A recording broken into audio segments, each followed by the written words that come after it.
Sarah felt hopeless for a moment. Then she had an idea. Zara, can you connect to the alien ship's communication system? Maybe, if I can access their network, I might be able to talk through their radios. Do it. Contact Earth Station Alpha and tell them what's really happening. Zara moved to Jake's computer. Her fingers moved quickly over the controls. I'm in their system, she said. But they'll detect this soon and cut me off. Earth Station Alpha, this is Zara of planet Cathara. She spoke into the microphone. You are in great danger. The alien fleet attacking you is not what you think. A human voice answered. Unknown alien vessel, you are approaching protected space. Turn back now, or we will fire. Please listen, Zara said quickly. I have proof that my people are planning to attack human colonies. Captain Sarah Chen has the evidence. Let us land and we can show you. Captain Chen is a traitor who stole an alien prisoner, the voice replied. We have orders to arrest her. The prisoner is me, Zara shouted, and I'm trying to save your people. Suddenly her connection cut off. The alien ships had found her in their system. They've blocked me out, Zara said sadly. Sarah looked ahead and saw Earth Station Alpha getting closer.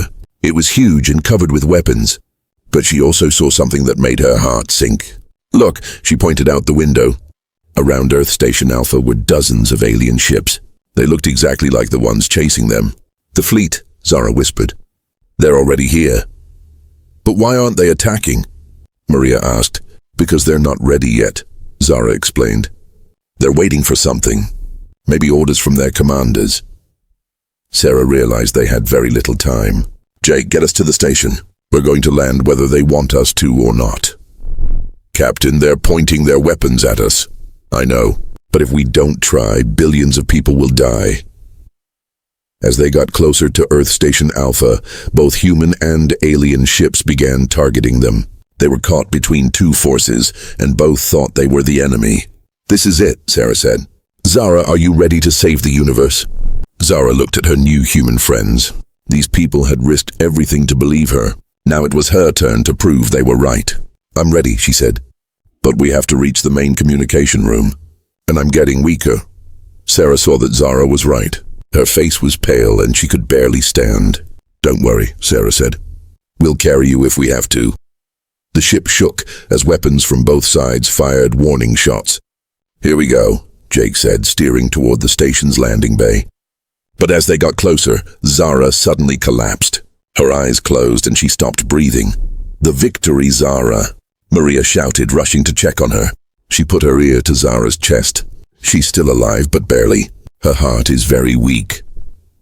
Sarah's rescue ship landed hard on Earth Station Alpha's docking bay. Alarms were ringing everywhere. Human soldiers surrounded their ship with weapons ready. Captain Chen, come out with your hands up, a voice shouted through a loudspeaker. Sarah looked at her team. Tom was holding his weapon. Jake was ready at the controls. Maria was trying to wake up Zara.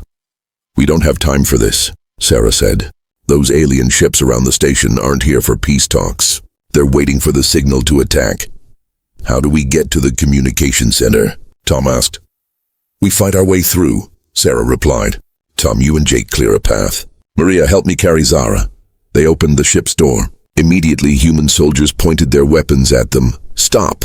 You are under arrest. The station commander shouted. Listen to me! Sarah yelled back. Check your scanners. Look at those alien ships around us. They're warships, not peace ships. The commander looked confused. Those are our allies. They came to help us catch you. They came to destroy you, Sarah said. Give me 5 minutes to prove it. But the soldiers started moving closer. Sarah knew they would be captured before they could reach the communication center. Suddenly, Zara opened her eyes. She was very weak, but she managed to speak. Computer, access Earth, defense network, she whispered. What is she saying? The commander asked. Jake understood first. She wants to connect to your defense computers. She can show you proof. No alien touches our systems, the commander said firmly, but Jake was already helping Zara to a computer terminal. Her fingers moved slowly over the controls. I'm uploading the attack plans, she whispered. Information began appearing on every screen in the docking bay. Military codes, ship positions, target locations. Everything showed that the alien fleet was ready to attack human colonies. The station commander stared at the screens. His face went white. This can't be real. It is real, Sarah said. And we have maybe minutes before they start shooting. As if her words made it happen, explosions began outside the station.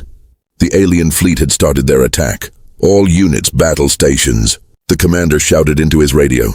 It's too late, Zara said weakly. Your weapons cannot stop them. Only the shutdown codes can save you. What shutdown codes? The commander asked. Sarah quickly explained about the connected network and how all alien ships could be stopped at once, but we need your main communication transmitter, she finished. The commander looked around as more explosions shook the station. Follow me, quickly. They ran through the station's hallways. Maria and Tom carried Zara between them. More explosions echoed around them as the alien attack got stronger. The communication center is just ahead, the commander said. They reached a large room filled with computers and giant transmitters. The equipment was more powerful than anything Sarah had ever seen. This can reach anywhere in the galaxy, the commander explained. Maria gently placed Zara in a chair in front of the main computer. She's getting worse, Maria whispered to Sarah. I don't think she has much time left. Zara's breathing was very shallow. Her skin was turning blue, but her eyes were still sharp and focused. Help me connect to the transmitter, she said. Jake worked with the station's computer experts to link everything together. Ready, Zara? With the last of her strength, Zara began typing in the shutdown codes. Her fingers moved slowly, but she never made a mistake. These codes were burned into her memory, sending codes to all ships. In 3, 2, 1. She pressed the final button. For a moment, nothing happened. The explosions outside continued. Everyone held their breath. Then, suddenly, everything went quiet. Look at the screens, Jake said, pointing to the monitors. Every alien ship around Earth Station Alpha had gone dark. They were floating in space, completely powerless. It worked, the commander whispered in amazement, but Zara wasn't finished. With her last bit of energy, she activated the communication system one more time. This is Zara, of planet Cathara. Speaking to my people, she said into the microphone. Her voice was broadcast to every ship in the alien fleet. I am dying, because I tried to stop this war. War helps no one.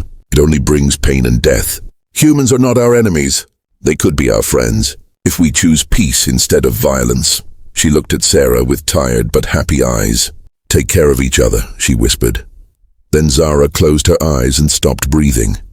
Maria checked her pulse. She's gone, she said sadly. Everyone in the communication center was quiet for a moment. This brave alien woman had given her life to save both humans and her own people. Captain, Jake said, looking at his computer screen. I'm getting messages from the alien ships. They're asking what happened to their weapons. And look at this, the commander added, pointing to another screen. Ships from the main alien fleet are changing course. They're heading back to their home planet. Sarah smiled through her tears. Zara's message worked. They're choosing peace. Over the next few hours, representatives from both species began talking. The real alien leaders, the ones who truly wanted peace, took control from the war leaders. They worked together to create new treaties.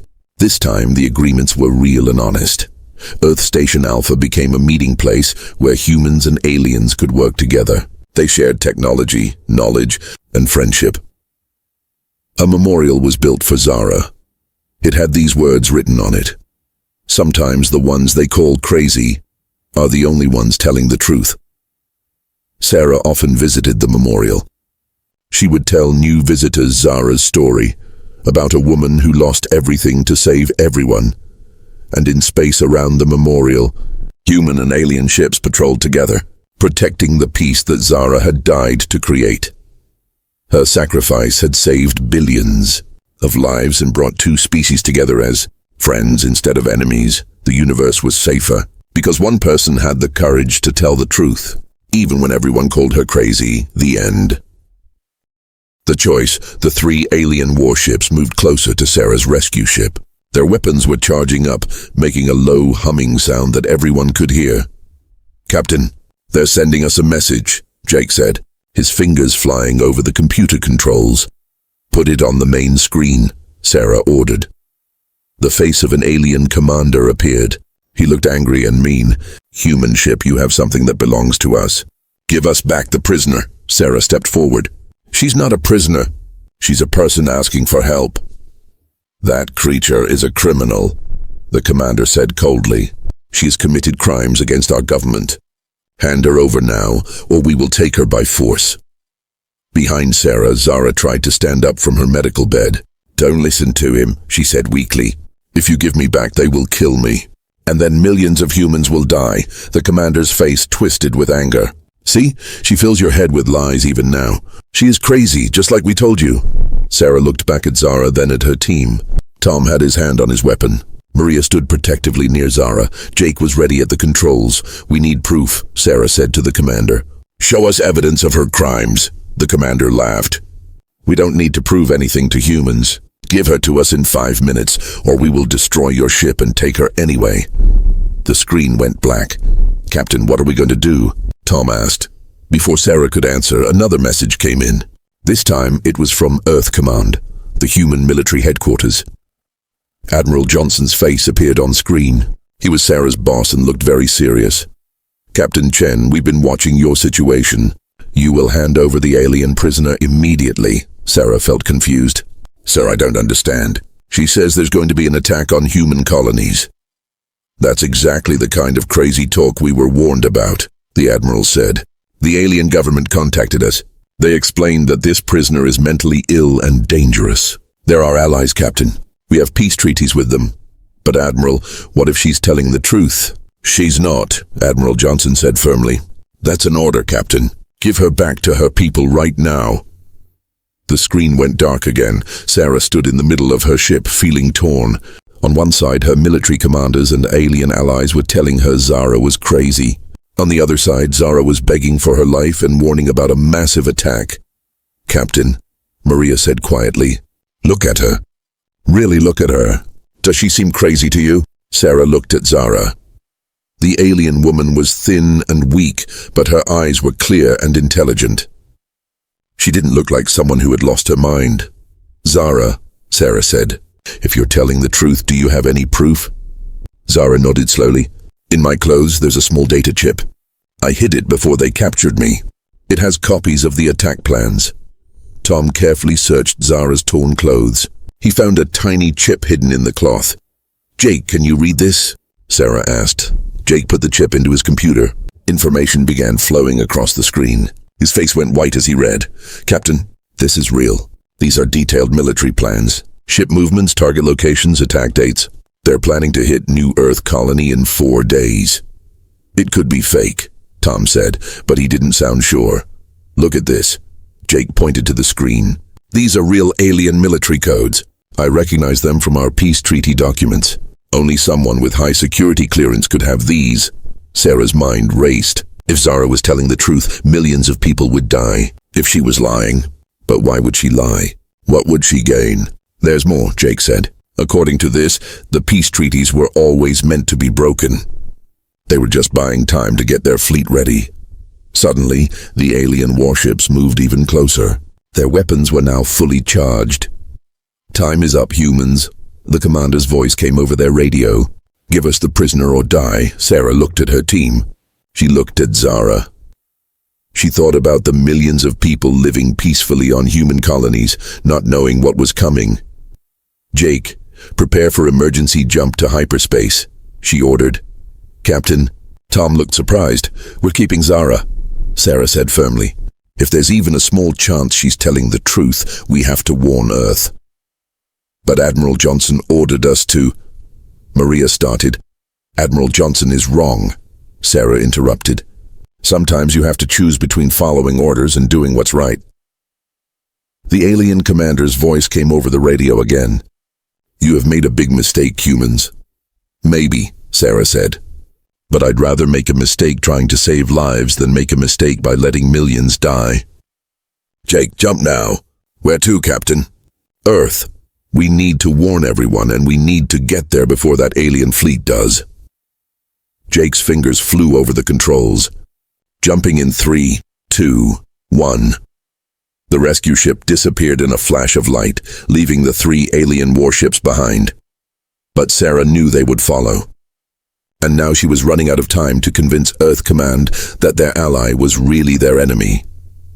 "Zara," Sarah said, "you better be right about this, because if you're wrong, I just started a war." Zara looked at her with grateful but worried eyes. "Captain, there's something else I need to tell you. Something that might help us stop them." "What is it?" "I didn't just study space. I helped design those warships. I know their weakness." The battle plan Sarah's rescue ship jumped through hyperspace, racing toward Earth. But they were not alone. Behind them, the 3 alien warships were following fast. "Captain, they're gaining on us," Jake said, watching his computer screen.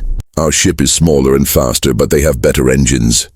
"How long until they catch us?" Sarah asked. "Maybe 30 minutes. Sarah looked at Zara, who was sitting up in her medical bed. "You said you know their weakness." "Tell me now," Zara nodded. "I helped build those ships 5 years ago. Back then, I thought I was helping my people defend themselves. I didn't know they planned to use them for attacking others." "What's the weakness?" Tom asked, checking his weapons. "All our military ships are connected," Zara explained. "They share information through a central computer network. It makes them work together better in battles." "That sounds like a strength, not a weakness," Maria said. "It is both," Zara replied. "The connection makes them stronger, but it also means one command can affect all ships at once." Sarah's eyes lit up. "You mean if we could access their network, we could shut down their entire fleet?" Zara finished. "Every ship would stop working at the same time." Jake turned around from his controls. "Do you know the shutdown codes?" "I helped write them," Zara said. "The codes are hidden deep in my memory. But there's a problem." "What problem?" Sarah asked. "The codes only work if they're sent from a very powerful transmitter. Something as strong as Earth's main communication station." Tom frowned. "Earth Station Alpha? That's heavily protected. They'll never let us use it. Especially not when Admiral Johnson thinks we're the bad guys," Maria added. Suddenly the ship shook hard. Everyone was thrown to one side. "They're shooting at us!" Jake shouted. Another blast hit their ship. Sparks flew from broken equipment. "Jake, can you go faster?" Sarah asked. "I'm trying, but our engines are at maximum power already." The alien ships fired again. This time they hit the ship's power system. The lights went out for a moment, then came back dim and flickering. "We're losing power," Jake reported. "They'll catch us in 10 minutes, Sarah thought quickly. They needed to reach Earth Station Alpha, but first they had to survive this chase. "Zara, is there anything else about those ships that might help us?" Zara closed her eyes, trying to remember. "Wait, yes. The ships have one small weakness we can use now." "What is it?" "Their targeting systems," Zara said. "When they're chasing something small like our ship, they have trouble hitting a moving target if it changes direction very quickly." "Like flying in zigzag patterns?" Tom asked. "Exactly. But the pilot has to be very good." Sarah smiled. "Jake, you're the best pilot I know. Can you do it?" "I can try, Captain." Jake began flying the ship in wild patterns. Left, right, up, down, spinning and turning. The alien ships kept firing, but now their shots were missing. "It's working!" Maria cheered, but the crazy flying was hard on their damaged ship. More equipment started breaking. "I can't keep this up much longer," Jake said, sweat dripping down his face. "How far to Earth?" Sarah asked. 5 more minutes. Another shot hit their ship. This time it damaged their communication system. "Captain, we have a new problem," Jake said. "Even if we reach Earth Station Alpha, we can't call them to ask for help. Our radio is broken." "And they'll think we're attacking them," Tom added. "They might shoot us down before we can explain." The Discovery. The year was 2387. Captain Sarah Chen looked out of her rescue ship's window at the dark space around them. Stars shined like tiny diamonds in the black sky. But something was wrong today. "Captain," called out her teammate Jake from his seat. "We're getting a strange signal from that ship over there." Sarah turned to look where Jake was pointing. A large alien ship floated in the empty space. It was not moving. The ship looked old and damaged. Parts of it were broken and torn. "Is anyone alive on that ship?" Sarah asked. Jake checked his computer screen. "I'm picking up one life form, Captain. But it's very weak." Sarah felt worried. In her 10 years as a rescue captain, she had saved many people. But alien ships always made her nervous. You never knew what you might find inside. "Let's go check it out," Sarah said. "But everyone stay alert." Her team got ready quickly. There was Jake, the computer expert, Maria, the doctor, and Tom, their security guard. They put on their spacesuits and walked toward the alien ship. As they got closer, Sarah heard something strange. It sounded like crying, soft, sad crying coming from inside the ship. "Do you hear that?" Maria whispered. "Yeah," Tom said, holding his weapon ready. "Sounds like someone is in pain." They found a way into the alien ship. Inside, the air was thick and smelled bad. The lights were dim and flickering. Water dripped from broken pipes in the walls. "This way," Jake said. Following the crying sounds, they walked through long, dark hallways. The ship creaked and groaned around them. Sarah's heart beat faster with each step. Finally, they reached a large room at the back of the ship. It looked like a cargo area where they stored things. But what Sarah saw there made her stop and gasp. A woman was sitting on the floor. She was tall and thin with blue-gray skin. Her clothes were torn and dirty. But the worst part was her head. Someone had put a thick black sack over it and tied it tight around her neck. Heavy chains held her hands and feet to the wall. She could barely move. "Oh my God," Maria said, running toward the woman. The alien woman heard them coming. She tried to speak, but her voice was very weak. "Please, help me." Sarah felt angry. Who would do this to someone? "Get those chains off her right now," she ordered. Tom used his tools to break the chains. They fell to the floor with a loud crash. The woman's arms dropped down. She was so weak she could hardly lift them. "Let me check if she's hurt," Maria said. She was their doctor and knew how to help people. But before Maria could touch her, they heard footsteps behind them. Sarah turned around and saw 3 alien men walking into the room. They looked similar to the woman but wore clean, expensive clothes. "Stop," one of the aliens shouted. "Don't touch her." "Why not?" Sarah asked, stepping in front of the woman to protect her. The tallest alien pointed at the woman. "She is crazy. Very dangerous. We were taking her to a prison planet." "Prison planet?" Sarah couldn't believe what she was hearing. "For what crime?" "She tells lies," another alien said. "She says things that are not true. She scares people with her crazy stories." Sarah looked at the woman sitting on the floor. She was so thin and weak. How could she be dangerous? "Why is there a sack on her head?" Tom asked. The aliens looked at each other nervously. She looks at people and makes them believe her lies. The sack keeps her from doing that." "That's ridiculous," Maria said. "She needs food and water. She's dying. Let her die," the tallest alien said coldly. "The universe is better without her crazy words." Sarah felt sick hearing this. No one deserved to be treated this way. "We're taking her with us." "No." All 3 aliens shouted together. "She is our prisoner," one said. "You don't understand," another added. "She will fill your head with dangerous ideas." Sarah knelt down next to the woman. Slowly, she began to untie the sack around her neck. "Don't do that," the alien screamed, but Sarah didn't stop. She pulled the sack off the woman's head. What she saw surprised her. The alien woman had large, kind eyes that were full of tears. Her face was gentle and sad. She didn't look crazy at all. The woman looked up at Sarah and whispered something that made everyone in the room go silent. "They killed my children, and they're coming for yours next." Sarah's blood went cold. "What do you mean?" But before the woman could answer, she fainted and fell to the floor. The warning Maria quickly checked the alien woman's pulse. "She's alive but very weak," she said. "We need to get her to our medical room right now." "No way." The tallest alien stepped forward. "You cannot take her. She belongs to us." Captain Sarah looked at the 3 aliens with anger in her eyes. "She belongs to no one. She's a living person, not a thing you can own." Tom picked up the weak woman in his arms. She was so light, like she hadn't eaten in weeks. "Let's go, Captain. This place gives me bad feelings."